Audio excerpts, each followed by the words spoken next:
سیدنا سفیان ثوری رحمۃ اللہ علیہ کسی کے مہمان بنے، کوئی شخص مہمان نوازی اس نے کی، اس کے ہاں مہمان بن کے گئے اور اس مہمان نے اپنے گھر والوں سے کہا اس برتن میں کھانا لے کے آنا جس میں اس برتن میں کھانا نہ لے کے آنا جس میں پہلی بار حج کر کے آیا تھا، بلکہ اس میں کھانا لے کے آنا جب میں دوسری بار حج کرنے گیا تھا وہاں سے برتن میں لایا تھا اس میں میرے لیے کھانا لے کے آنا، کہ پہلی بار جو میں نے حج کیا تھا تب جب برتن میں مکہ شریف سے لے کے آیا تھا اس میں نہ لے کے آنا کھانا، بلکہ جب میں دوسری بار حج کرنے گیا وہاں سے جو برتن لے کے آیا تھا اس میں کھانا لے کے آنا۔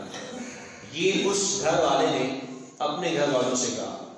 سفیان ثوری رحمۃ اللہ علیہ پاس بیٹھے ہوئے، چونکہ یہ مہمان تھے، یہ مہمان بنے ہوئے تھے، کھانا کھانے گئے تھے، دعوت کی گئی، تو انہوں نے اپنی زبان سے کہا اس بیچارے نے اپنے دونوں حج ضائع کر دیے، کہ لوگوں کو بتا رہا ہے کہ میں حج کر کے آیا تھا، ویسے کہہ دیتا کہ اس برتن میں کھانا نہ لے کے آنا اس میں لے کے آنا۔ حج کا ذکر کرنا ضروری تھا، حج کا ذکر کر کے بتا رہا ہے کہ میں حج کر کے آیا ہوں، اور ایک بھی نہیں میں نے 2 حج کیے، کہا تیرے دونوں حج ضائع ہو گئے، تیرے پلے کچھ بھی نہیں بچا۔ آج میں اور آپ سب ہم جناب اگر وہ تھوڑی سی عبادت کرنا شروع ہو جائے تو ہم کہتے ہیں میں بڑی عبادت کرتا ہوں۔ بھائی اگر آپ تہجد پڑھتے ہیں آپ کو مبارک ہو، اگر آپ اشراق چاشت اوابین کے پابند ہیں آپ کو مبارک ہو، خوش قسمت انسان ہے، لیکن اگر آپ عبادت اس انداز سے کر رہے ہیں کہ جو ایک عبادت نہیں کرتا اس کی آپ دل آزاری کر رہے ہیں، نا میں عبادت کرتا ہوں تو کیوں نہیں کرتا، وہ تو بڑا گناہ گار ہے۔ وہ کہیں لکھا ہوا تھا کہ عبادت اتنی کرو اتنی بھی نہ کرو کہ باقی دوسرے لوگ آپ کو گناہ گار نظر آنے لگے، میں اتنا بڑا پابند ہوں اس چیز کا، میں تو اتنے نوافل ادا کرتا ہوں۔ بھائی کس چیز کے نوافل تمہارے سارے کے سارے ضائع ہو گئے۔ کچھ لوگ بڑی وہ دھڑلے سے بتا رہے ہوتے ہیں جناب میں سب میں رات کو اتنی عبادت کرتا ہوں، میں 40 رکعت نوافل ادا کرتا ہوں، میں تہجد اتنی پڑھتا ہوں، میں اشراق یہ کرتا ہوں، میں اوابین کے یہ نوافل پڑھتا ہوں۔ بھائی آپ پڑھتے ہیں تو پڑھیں، آپ درود پاک پڑھتے ہیں تو پڑھیں، آپ کو مبارک ہو، لیکن یہ بتانے میں کیا ہے؟ بھی قاری صاحب نے کوئی ثواب دینا ہے یا کسی کو آپ بتا رہے ہیں اس نے کوئی ثواب دینا ہے، وہی بات آئے گی نا۔ اللہ فرمائے گا میدان محشر میں جا کے ان لوگوں سے حساب و کتاب لے لے، ان سے اجر لے لے جن کے لیے تو عبادت کیا کرتا تھا۔ عبادت جب کر رہے ہیں تو اللہ کے لیے کر رہے ہیں نا، تو اللہ سے کہے مالک میں نے عبادت کی ہے، میں نے تیرے محبوب علیہ السلام کی ذات پر درود پاک پڑھا، اس کو قبول فرما لے۔ اللہ سے مانگے، لوگوں سے کیا مانگے؟ لوگوں نے کیا کہنا ہے؟ لوگ بس یہی کہیں گے نا ماشاءاللہ ماشاءاللہ بہت بڑی بات ہے، اور دل کی تسکین بھی یہی تھی، یہی سننا مقصود تھا کہ میں حج کر کے آیا ہوں، لوگ مجھے حاجی کہنا شروع ہو جائیں۔ میں نے جناب 1000 مرتبہ درود پاک پڑھا، لوگ مجھے کہیں کیا بات ہے جناب بڑا بڑا عاشق رسول ہے، یہی مقصود تھا، سن لیا۔ کچھ لوگ تو آگے سے اور لفظ بول دیتے ہیں ایڈا وڈا کتے حاجی تو رہتا نہیں، تو فائدہ تو بندہ عمل ہی وہ کرے جس سے اللہ راضی ہو جائے۔ بندے کبھی راضی نہیں ہو سکتا، ہی بندوں کو راضی کرنا ہے، راضی کرنا ہے تو رب کو راضی کرنا ہے، اور رب کو راضی کیسے کرنا ہے؟ اپنے اعمال کو چھپا کے کرنا ہے۔ صدقہ و خیرات کرتے وقت یہاں تک کہا گیا کہ اگر تم دائیں ہاتھ سے دے رہے ہو تمہارے بائیں ہاتھ کو بھی خبر نہ ہو کہ دائیں ہاتھ نے کہاں دیا ہے۔ ریاکاری یہی سے شروع ہوتی ہے، ہم لوگ دکھلاوے کے لیے اعمال کرتے ہیں، بھائی سارے اعمال ضائع ہو جاتے ہیں۔ اعمال کریں ضرور کریں، نیک اعمال ہی بندے کے لیے جنت میں جانے کا ذریعہ ہے، لیکن لوگوں کو دکھانے کے لیے نہیں، دکھلاوے کے لیے نہ کریں۔ اب یہاں پر میں ایک اور بات عرض کروں، دیہاتوں میں ایک چیز رائج ہے، شہروں میں بھی ہے، کہ جب بیٹی کی شادی ہوتی ہے تو اس صورت میں جو ہم بیٹی کو جہیز دے رہے ہوتے ہیں وہ سارا جہیز کا سامان وہ گھر کے باہر لگا ہوتا ہے، اور جو خواتین محلے کی آئی ہوتی ہیں ان کو کپڑے دکھائے جاتے ہیں، 2-3 خواتین کھڑی ہو جاتی ہیں اور دکھاتی ہیں ہم بیٹی کو یہ سوٹ دے رہے ہیں۔ ایسا ہوتا ہے ہمارے معاشرے میں۔ اچھا کبھی آپ نے سوچا ہو یار یہ سوٹ جو میں اپنی بیٹی کے لیے 10,000 روپے کا لے کے آیا ہوں، آگے جن کو میں دکھا رہا ہوں یا میرے گھر کی خواتین باقیوں کو دکھا رہی ہیں، ان میں کتنی بیٹیاں ایسی ہوں گی جو ابھی تک ہماری اس لیے بیٹھی ہیں ان کی شادیاں نہیں ہو رہی کہ باپ کے پاس اتنا پیسہ نہیں ہے کہ ان کے لیے کچھ جہیز کے لیے 2 3 4 مانگے، کوئی گھر کا سامان ہی لے کے دے دے. ان کے سر کے بال سفید ہو چکے ہیں، ان کی شادیاں نہیں ہو رہی. کسی غریب کی بیٹیاں وہاں پہ آ گئی، مزدور کی بیٹیاں وہاں پہ آ گئی، کوئی بیوہ عورت ہے اس کی بیٹیاں وہاں پہ آئیں، ان کا دل کتنا دکھا ہوگا. کبھی سوچا ہم لوگوں نے؟ نہیں.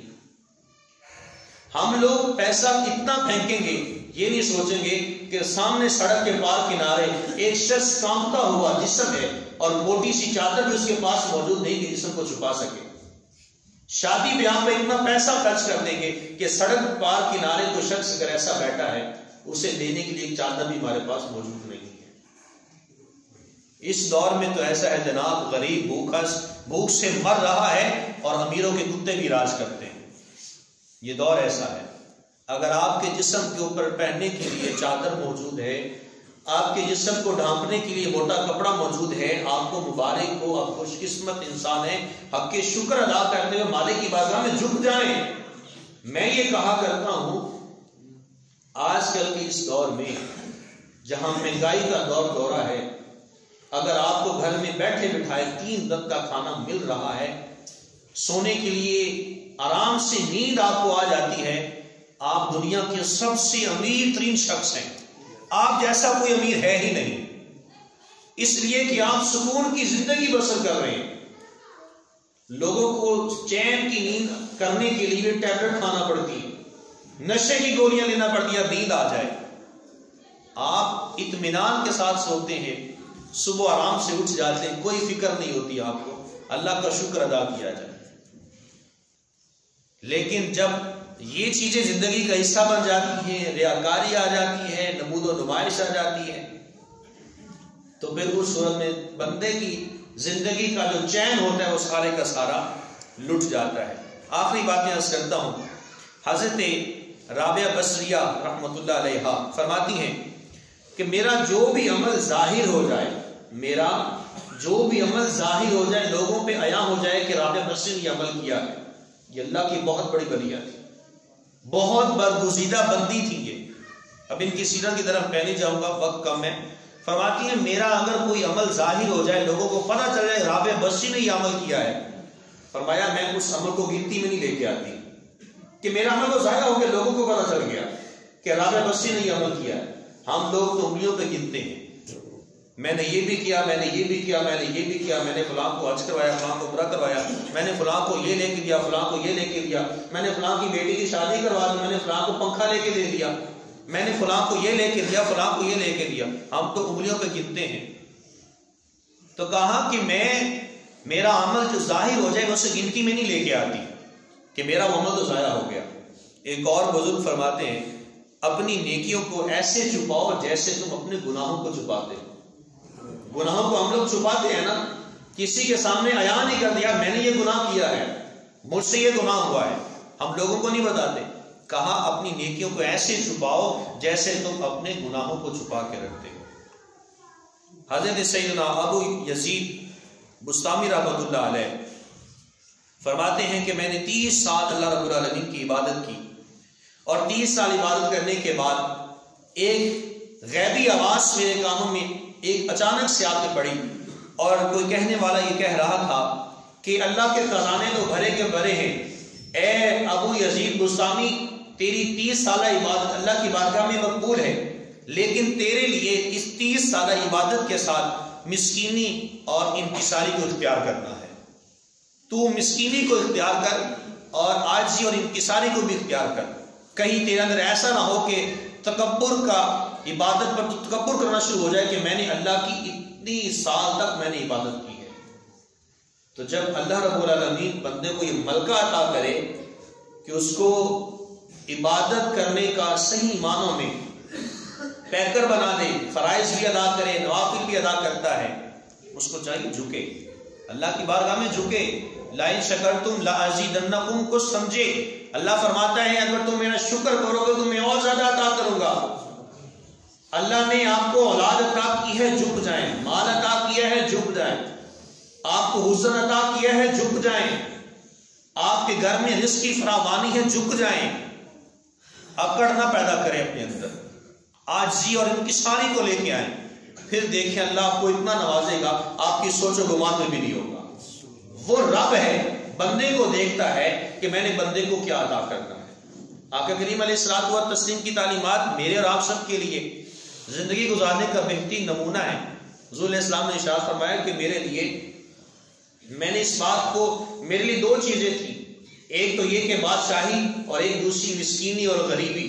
میں چاہتا تو میرے ساتھ احد پہاڑ جو سونا بن کے میرے ساتھ ساتھ چلتے، لیکن میں نے عاجزی، انکساری اور غریبی اور مسکینی کو پسند کیا ہے. لیکن امتی کیا ہے؟ وہ کس چیز کو پسند کرتا ہے؟ پیسے کو، دولت کو پسند کرتا ہے. میرے پاس اتنا پیسہ ہو. عاجزی، انکساری دور دور سے بھی نہیں گزرتی. ہمارے نبی کا یہ عمل رہا. فرمایا کہ اگر میں چاہتا تو میرے ساتھ احد پہاڑ سونا بن کے میرے ساتھ چلتے، سیکیورٹی گارڈ ہوتے، سیف گارڈ ہوتے میرے. کہا نہیں، میں نے عاجزی اور انکساری کو میں نے پسند کیا.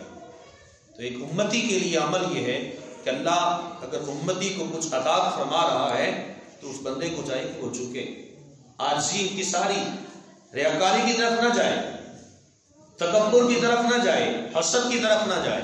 ایک کامل مومن وہی مومن ہوتا ہے جو اپنے رب کے فرامین اور اپنے نبی کی تعلیمات پر عمل پیرا ہو کر زندگی گزار رہا ہوتا ہے. اللہ رب العالمین ہمیں عاجزی اور انکساری کا منبع بنا.